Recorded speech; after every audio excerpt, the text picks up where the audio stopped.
Hey everyone, Ivar here from VPMA. In this video, we're going to go over how we can kill a Control-M job that's stuck in an execution state using a Perl script that comes with our Control-M server installation. In this example, I have a job here that's stuck in this execution status, and we're going to locate and run the Perl script to kill this particular job. So first, we want to make sure we're logged into the server where we have our Control-M server installed. You want to navigate to the installation folder. So for me, it's going to be in Program Files, BMC Software, Control-M Server, CTM Server, and the script we're looking for should be in this scripts folder. We're looking for a forceendjob.pl. And since this is a Perl script, we need to make sure that we run it with the Perl interpreter that comes with your Control-M server installation as well.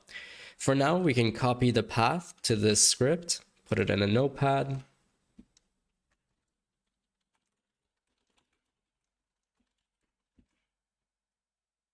And since there are spaces in the folder names, we always want to put it in double quotes. And now before we can run it, we need to locate the path for our Perl interpreter. So going back to BMC software, in the Control-M common folder, we'll have BMC Perl v1. And in this folder, we can see our Perl interpreter. So we can copy the path here, go back into our notepad. Before the path to our script, again, we want to put the path to our Perl. So our command should first have our Perl interpreter and then the path to our forceendjob script.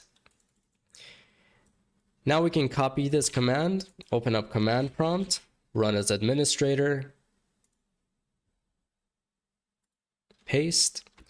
And when we run this command as is, we'll get the usage for it. So we can see that we need to specify the order ID of the particular job that we are trying to kill.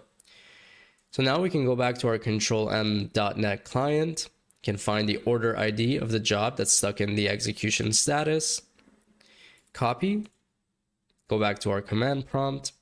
We'll run the same command as last time, but this time at the end of it, we'll attach our job's order ID. From here, we'll get a confirmation asking us to confirm if we want to kill this job. So I can just put Y for yes. And the job in our client should immediately go into a red not okay status. And from here, we can either rerun the job or set the job to an okay status to continue the rest of the flow. Thanks for watching.